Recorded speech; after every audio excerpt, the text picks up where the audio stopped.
protoplasmáticos por medio de la interacción metabólica. Se considera dentro de estos las vacuolas, que son definidas como organelos de la célula vegetal, las sustancias ergásticas, que se componen por las grasas, las proteínas, que son macromoléculas formadas por cadenas lineales de aminoácidos, los taninos y los cristales. Básicamente, estas son los componentes no protoplasmáticos por la acción metabólica que realizan en la función dentro de lo que es una célula vegetal. Entonces, que la ubicación de la célula, las vacuolas, es toda esta parte que está dentro de la célula. Y tenemos que las vacuolas son organelos propios y únicos de las células, de las plantas y algas. Son burbujas llenas de fluidos y que se encuentran en el citoplasma. La vacuola significa vacío y carecen de una estructura interna. Son compartimientos cerrados por la membrana plasmática y contienen distintos fluidos como por ejemplo las enzimas junto a azúcares, proteínas y otros nutrientes. Las vacuolas se forman por la fusión de vesículas membranosas. La función de las vacuolas son de forma indirecta que tiene que darle una hidratación y una rigidez a las células. El contenido de la vacuola, su tamaño y el consumo de nitrógeno del citoplasma permite que la célula tenga una mayor superficie de contacto entre el citoplasma y su entorno. Otra función importante de las vacuolas es la desintegración de sustancias y moléculas para el reciclaje de sus componentes dentro de la célula. Es decir, que la vacuola, dentro de la vacuola contiene agua, alimentos, químicos. Vamos a ver acá que las partes de la célula que hemos venido viendo, como los plastidios y sus diferentes, las tres partes importantes en las que se dividen los plastidios, las cuales les dan cada una de ellas un color o una definición, son parte importante también para la alimentación y los pigmentos que se trabajan dentro del desarrollo de los componentes no protoplasmáticos, como lo es el desarrollo también de las vacuolas y de las funciones ergásticas. Y acá dentro de las vacuolas es muy importante también conocer que esta función es un contenido de agua. Las plantas, de alguna manera, por las situaciones ambientales o por los hábitats en donde se encuentran, por los cambios climáticos, sufren un estrés, y ese estrés se le conoce como la escasez de agua. También las plantas cuando sucede este estrés porque no hay un consumo de agua, es las vacuolas donde administran y en donde retienen agua, que para su momento le dan ese funcionamiento cuando las plantas están en ese estrés. Es por contenido, dice que es de agua y alimentos sales, y en donde también de alguna manera se desarrollan los pigmentos, y en donde van una característica acá importante de esto, toda la parte del metabolismo que vamos a ver más adelante. Entonces tenemos que dentro de las vacuolas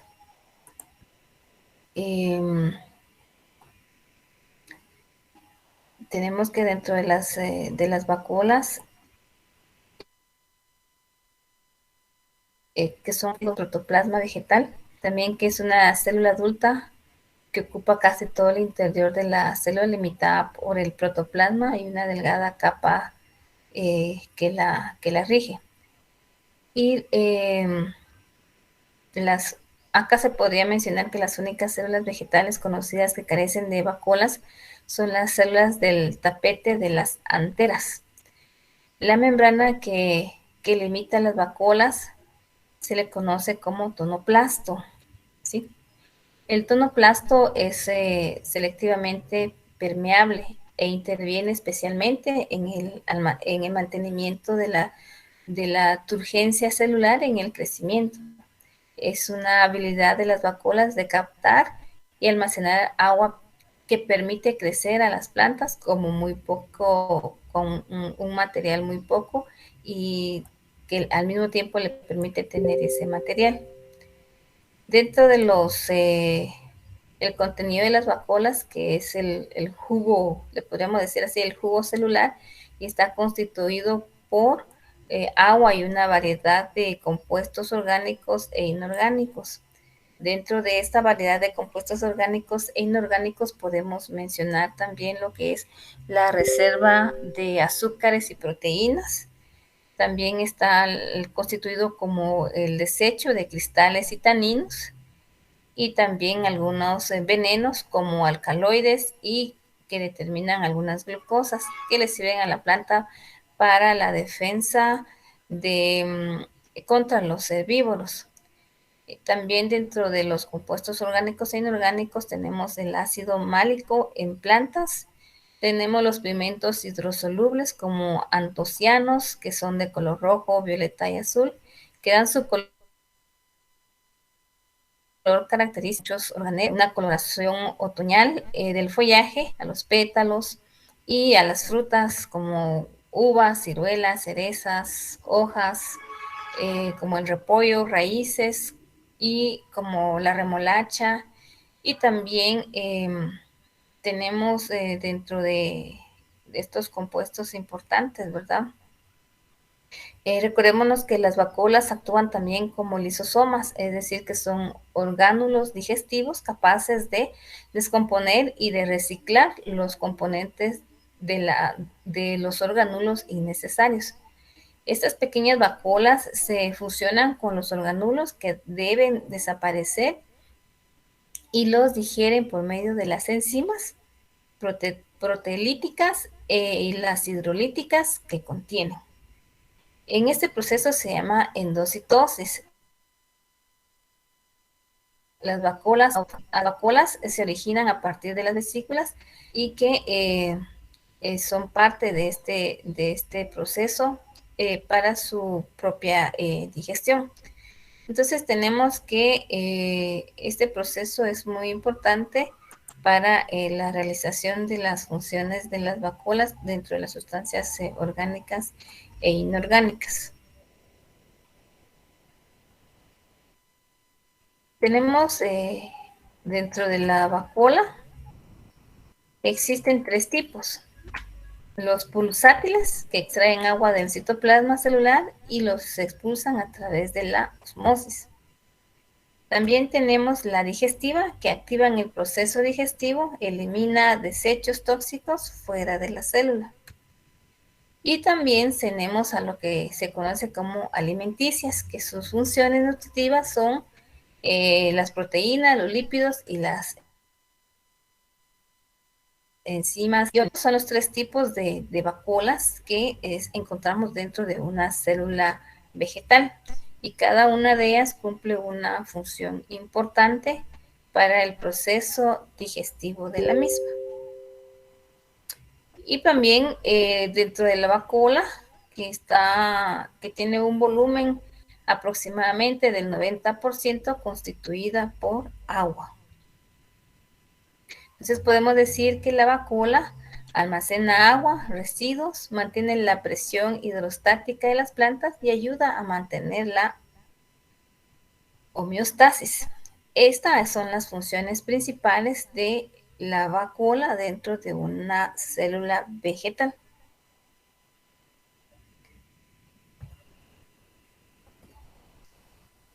Bien, entonces vamos a pasar al siguiente tema, que son las sustancias ergásticas. Dentro de las sustancias ergásticas tenemos una clasificación e importancia en biología.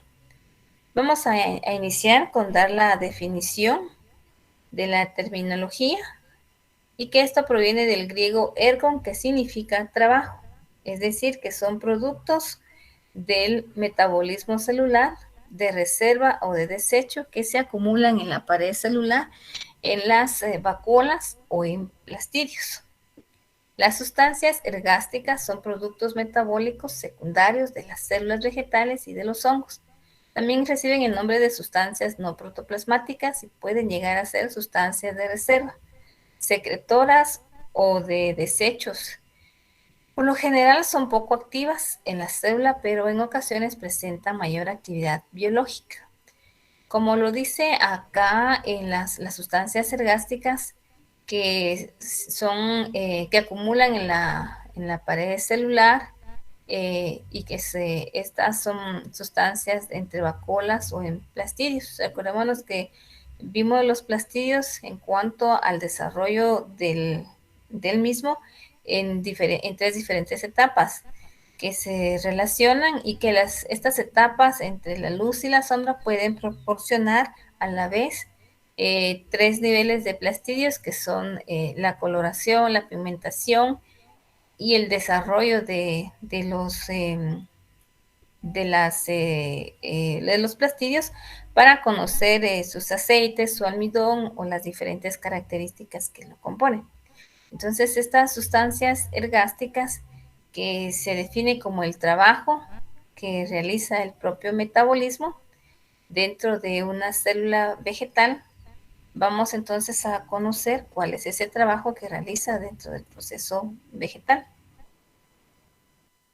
Y acá tenemos que por su clasificación e importancias son bastante diversas y algunas son comunes en las células vegetales, que pueden ser sustancias orgánicas e inorgánicas, que es lo que ya habíamos mencionado dentro de las características que también tienen las vacuolas.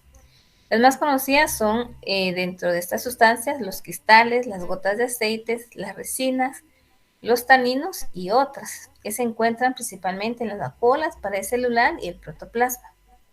Dentro de las sustancias ergásticas podemos encontrar lo que son las proteínas, los carbohidratos, los cristales, las grasas y aceites. ¿Cómo los vamos a encontrar y cuál es la función de estas clasificación e importancia en la biología dentro de las sustancias ergásticas? Vamos a definir acá. En la estructura química, esta es una estructura química en cuanto a lo que es las sustancias ergásticas. Y acá podemos decir que las sustancias ergásticas están formadas por lo que son los carbohidratos y por los cristales, que vamos a ver qué son los cristales y los carbohidratos. Y entonces acá las sustancias ergásticas tienen un papel importante dentro de lo que son los oxalatos de calcio, que son comunes, ¿verdad?, dentro de este sistema de vegetal. Y lo que permite oxalato de calcio es un componente de los cristales vegetales y que resulta de una acumulación intracelular de calcio. Estos tienen como arenas cristalinas y pueden ser también en forma de columnas, en estilos loides o prismáticos simples o compuestos y que tienen aspectos diferentes, ¿verdad? Entonces, estas estructuras son componentes que se entrelazan entre diferentes colores con el fin de darles los átomos de nitrógeno, hidrógeno, carbono, oxígeno y magnesio respectivamente, que es una función que desempeñan dentro de las funciones no protoplasmáticas. Entonces vamos a tener que las sustancias ergásticas, esta es una estructura y que también reciben el nombre de sustancias no protoplasmáticas y pueden llegar a ser sustancias de reserva, secretoras o de desechos. Por lo general son poco activas en la célula, pero en ocasiones presentan mayor actividad biológica. y son bastante diversas y comunes en la célula vegetal y pueden ser sustancias orgánicas e inorgánicas, como ya habíamos mencionado. Entonces tenemos que, en resumen, las sustancias ergásticas son productos del metabolismo celular, de reserva o de desecho, y que se acumulan en la pared celular, en las vacuolas, en los plastidios o en el citoplasma.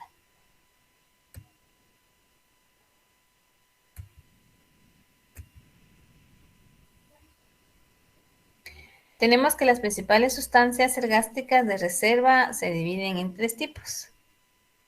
Tenemos las de reserva, las secretoras y las de desechos. Las de reserva son sustancias osmóticamente inertes en la célula vegetal y que sirven como potencial fuente de alimento, de carbono y de energía. Dentro de esto podemos mencionar los carbohidratos, los compuestos nitrogenados, grasas y aceites. Y vamos a dar los conceptos en la siguiente diapositiva de cada uno de estos. Tenemos dentro de los secretoras, que son sustancias alimenticias de la célula, pero si son muy útiles para la planta, incluso algunos de ellos son esenciales para la producción de alimentos. Los pigmentos fotosintéticos como la clorofila, la xantofila, luteína y la carotina, así como algunas enzimas, por ejemplo, son sustancias ergásticas secretoras. Y dentro de los desechos tenemos que los desechos son los alcaloides, los taninos, los látex, aceites esenciales, cristales de oxalato de calcio, cristales de carbonato de calcio, cuerpos de sílice, ácidos, entre otros, y algunos autores expresan que estas sustancias no le brindan beneficio alguno a la planta. Sin embargo, estos desechos se realizan, como les había dicho en la diapositiva anterior, a través de las enzimas. Vamos a ver un poquito más en detalle lo que es los carbohidratos, compuestos y grasas en este tipo de reservas, de secretoras y de desechos. Tenemos acá entonces que los carbohidratos son la principal sustancia de almacenamiento de la célula vegetal. Estos compuestos son muy variados entre las plantas. Entre ellos destacan la fructosa, la sacarosa y la glucosa. Acá hay aspectos muy importantes que vamos también a ver cuál es esa función importante. Por ejemplo, la glucosa dentro de del desarrollo de los componentes no protoplasmáticos. Por otra parte, el glicógeno también actúa como una sustancia ergástica de reserva. Este es un polisacárido ramificado compuesto por cadenas de glucosa, que si bien está presente en el cuerpo de los animales, por lo general también es empleado como sustancias ergásticas de reserva en hongos, es decir, que aquí también se da ese tipo de reservas. Tenemos lo que son los compuestos nitrogenados. Dentro de los compuestos nitrogenados son reserva de sustancias complejas desde el punto de vista bioquímico. Por lo general son proteínas y aunque la mayoría son parte importante del protoplasma vivo, también pueden encontrarse como sustancias inactivas o ergásticas. Importante, ¿cuál es la función de los compuestos nitrogenados? Dentro del desarrollo de las sustancias ergásticas. Entonces vamos a tener acá que vamos a seguir dando las definiciones y luego una explicación general.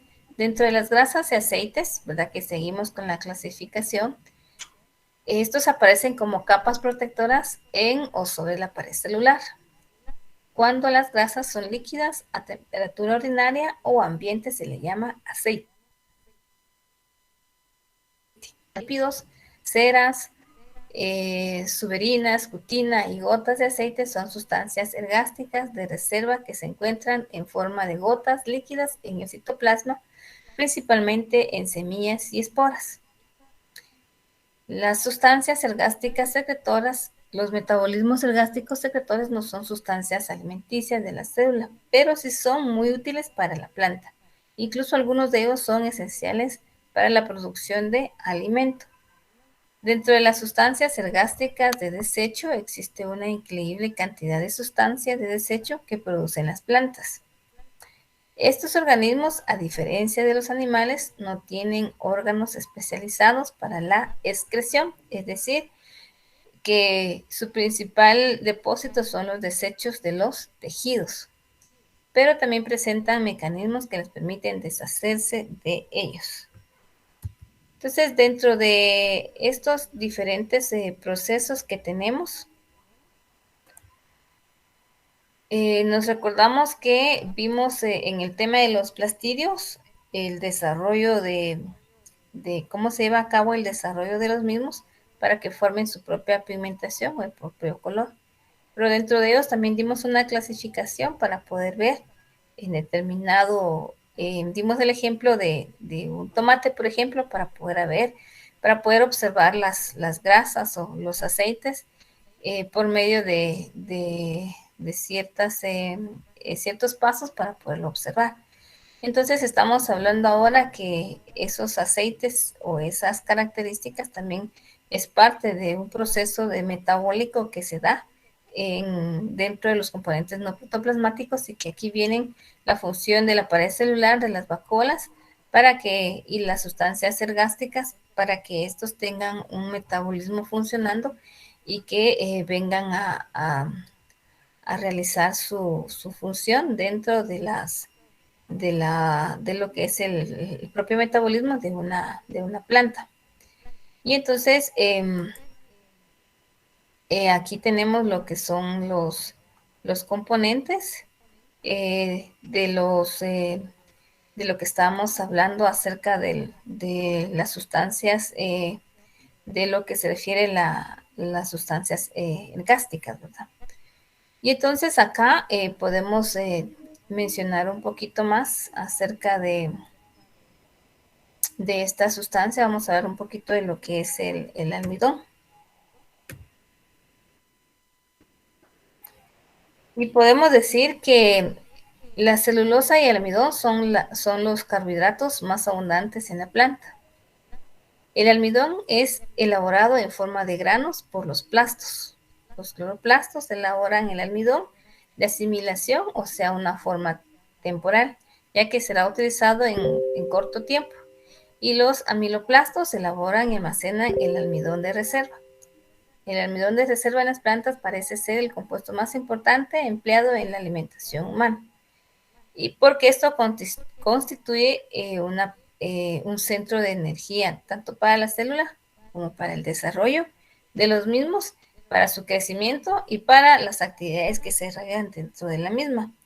Es decir, que acá, dentro del proceso del almidón, podemos recordar, acá les presento una hojita, pero dentro de esta hoja que está, que es donde se reservan el almidón, esta es una característica, ¿va? Podemos decir que esta energía lumínica o esta forma de que funciona es como hablar de los plastidios, que si se trabajan esas funciones en oscuridad y en luz, ¿verdad? Pero si se da acá en la luz, recordémonos que se da una transformación de la fotosíntesis y de la clorofila, y entonces empieza a funcionar ciertas reacciones a la luz y que estos mismos vienen a darle de alguna manera vienen a darle cierta importancia a lo que es el desarrollo de las plantas. Es decir, que como, por ejemplo, la fotosíntesis es un proceso que capta CO2 de la atmósfera y energía de la luz y la convierte en glucosa. El almidón es un polímero de la glucosa unido mediante enlaces, es decir, muchas glucosas juntas. Es por eso que les coloqué ahí la hojita y la relación de la luz para que se vea el proceso de la fotosíntesis en la captación de CO2 de la atmósfera y la energía solar, y que esto al darse esa función forma lo que es la glucosa glucosa y de la glucosa, y que se da este proceso para poder desarrollarse dentro de las plantas o dentro de los tubérculos o de las raíces en donde se da el almidón, este proceso. Entonces tenemos que la luz a la producción del almidón en las plantas permite realizar el proceso de la fotosíntesis, y si no hay fotosíntesis, las hojas que fabrican almidón son aquellas que están expuestas a la luz. Esta reacción es el resultado de la formación de cadenas de poliyoduro a partir de la reacción del almidón con el yodo, ¿verdad? Entonces aquí ya vienen las características químicas que decimos que funcionan dentro de el proceso que se da dentro de la fotosíntesis a través de la luz natural, y que se desarrollan una serie de cadenas que forman parte que contribuyen al desarrollo de muchas situaciones que se dan en nuestro alrededor para la formación de la alimentación, y es por eso que dice, ¿verdad?, que este proceso es muy importante para la seguridad alimentaria de las personas. Entonces, podemos preguntarnos, ¿verdad?, qué es lo que se necesita o qué necesitan las plantas para fabricar la glucosa. Y les estoy hablando de la glucosa porque estamos hablando que es parte del almidón. Y entonces acá la fotosíntesis, volvemos a hablar, es parte importante para que se lleve a desarrollar estas características y se den en estos procesos. Entonces, la fotosíntesis captura la energía solar y se convierte en energía química en forma de glucosa mediante uso de agua y de dióxido de carbono. El oxígeno se libera como un subproducto de las mismas. Es decir, que las hojas de una planta hacen azúcar durante el proceso de la fotosíntesis, ¿verdad? Y entonces decimos que el almidón es una sustancia química orgánica granular blanca que producen todas las plantas verdes. El almidón es un polvo suave, blanco o insípido que es insoluble en agua fría y en alcohol o en otros solventes. El almidón se fabrica en las hojas verdes de las plantas a partir del exceso de glucosa producido durante la fotosíntesis. El almidón se almacena en el cloroplasto en forma de granulos y en el organelo o en órganos de almacenamiento como las raíces de las plantas. Por ejemplo, podemos ver el almidón en la yuca, en los tubérculos, en la papa, en la molécula del tallo, en semillas, en maíz, en trigo, en arroz.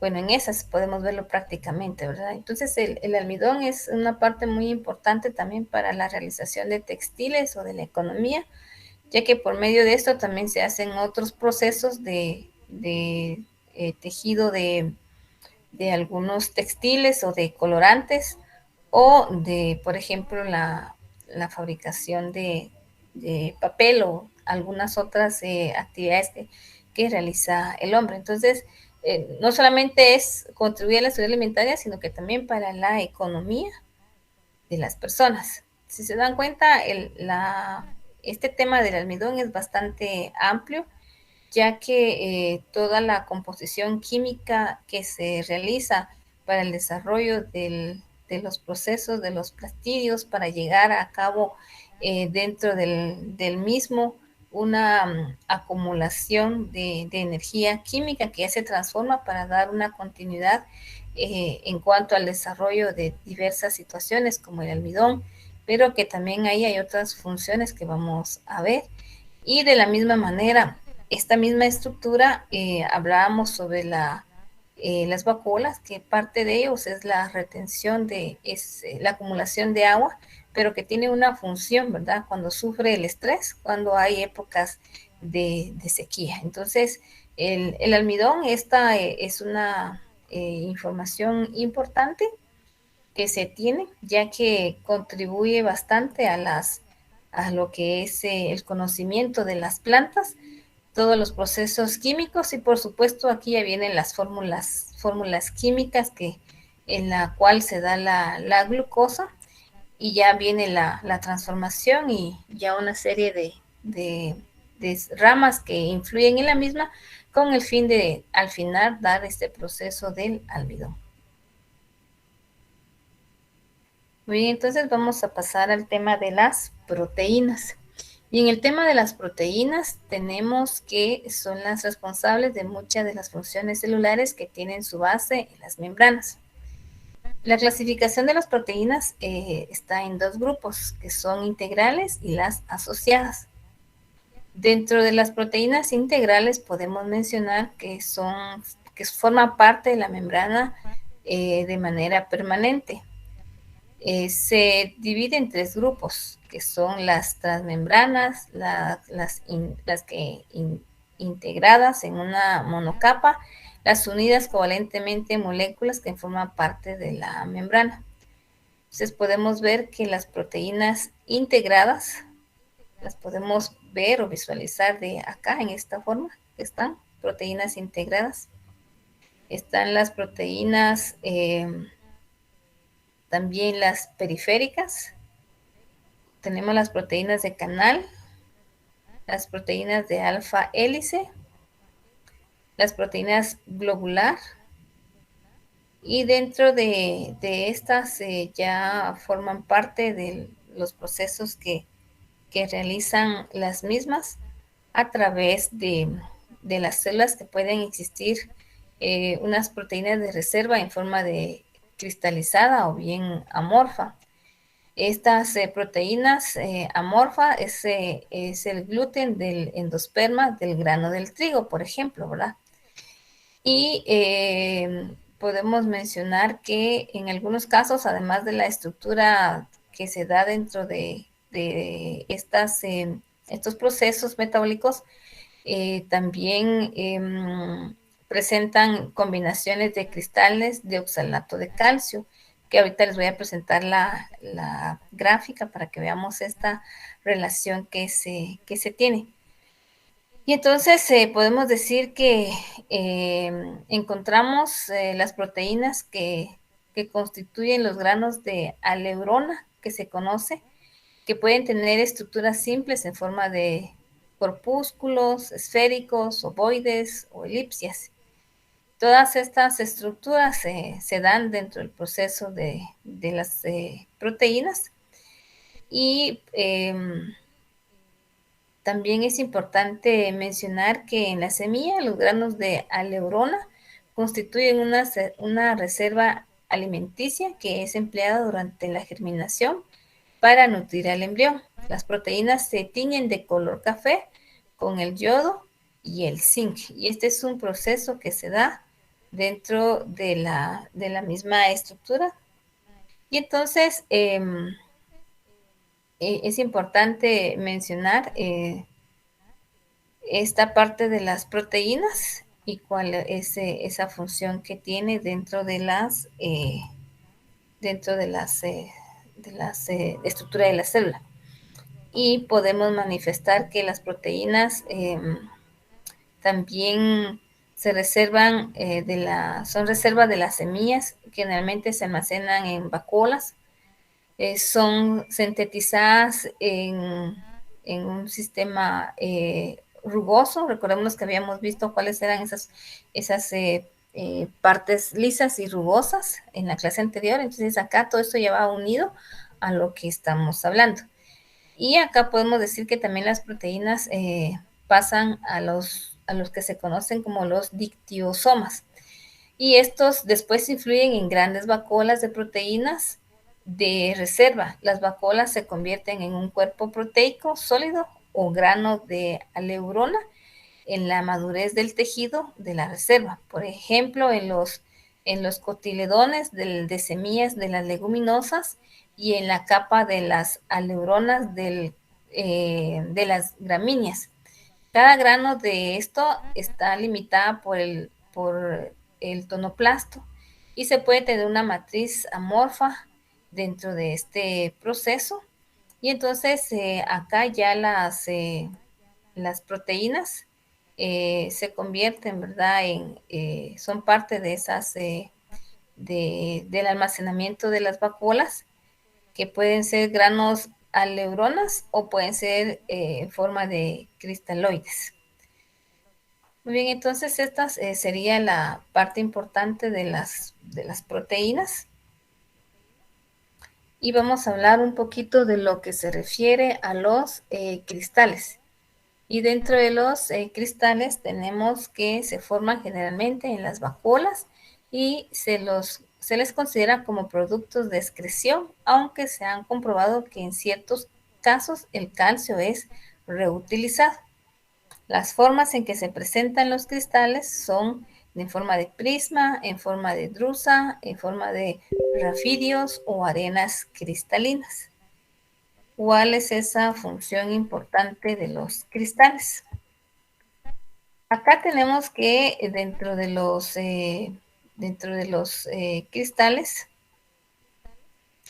que forman generalmente en las vacuolas que decíamos y que se considera como un producto de excreción, aunque se ha comprobado que en ciertos casos el calcio es reutilizado de la misma manera. Entonces tenemos que las formas en las que se dan los cristales de oxalato de calcio son las que se presentan acá y en donde las podemos encontrar, ¿verdad? Recordémonos que aquí estamos hablando de formaciones de cristales que se encuentran controladas dentro de una célula, frecuentemente con núcleos poliploides, citoplasmas ricos en vesículas. La cristalización está en algún tipo del sistema de la membrana, es decir, que se forman complejos membranosos en el interior de la vacuola, que luego originan las cámaras en las que se desarrollan los cristales. También pueden formarse en las vesículas derivados de las dictosisomas y que son producidas, es donde se produce una invaginación de la membrana plasmática. Entonces, dentro de los tejidos ya se pueden observar estos cristales prismáticos o los rafidios o los estiloides de acuerdo eh, a las características que también presenten las distintas plantas que se están desarrollando. Y podemos mencionar también que los cristales de carbonato de calcio no son comunes en las plantas superiores. Generalmente están asociadas con las paredes celulares formando cistolitos, le llaman, sobre un péndulo celuloso silicicato, ¿verdad? Entonces, acá podemos ver a través de un microscopio todas estas funciones que tiene que tienen estos compuestos y podemos también realizar algún tipo de experimentos. Podemos realizar varias investigaciones de acuerdo a lo que se quiera realizar.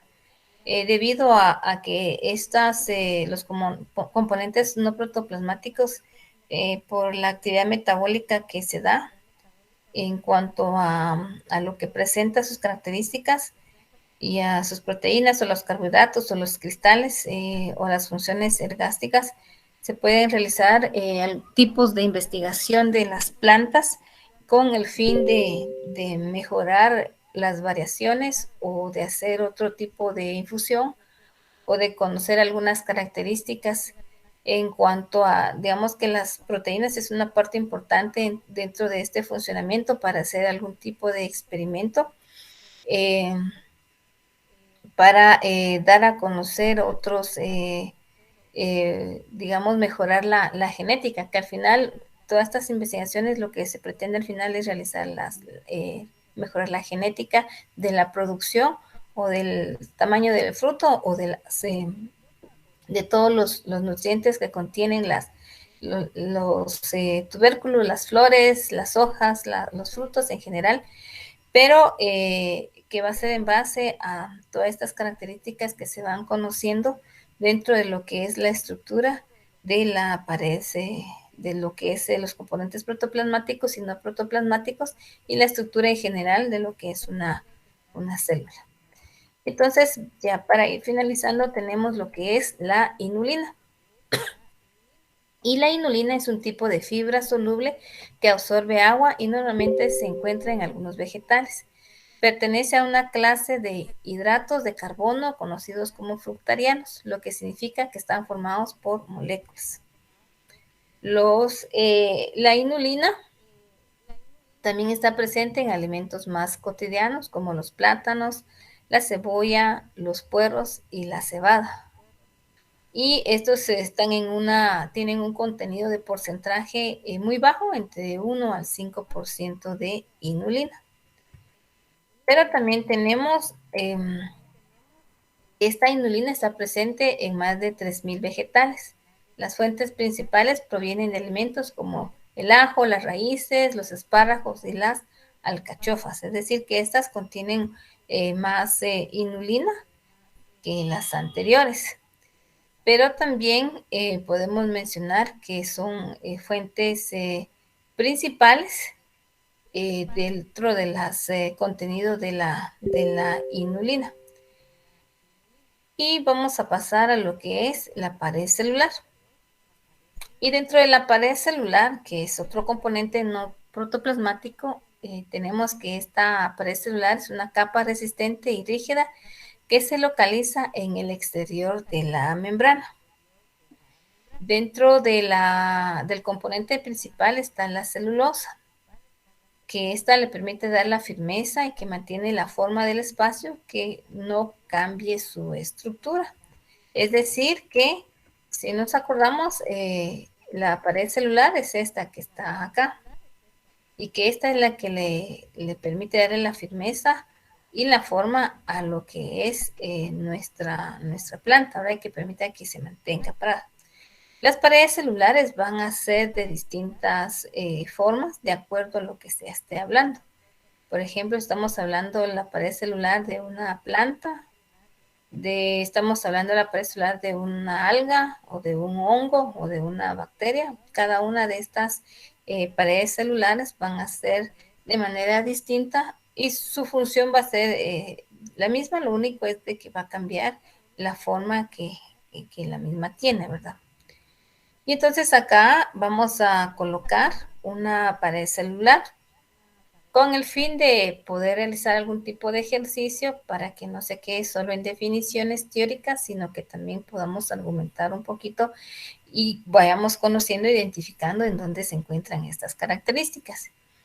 Aquí yo los invito a que en su cuaderno ustedes puedan realizar las partes que se identifican acá de una célula vegetal, ya que las mismas las hemos venido estudiando en estas semanas, y que también puedan dar a conocer cuál es esa función que tiene dentro de una célula vegetal.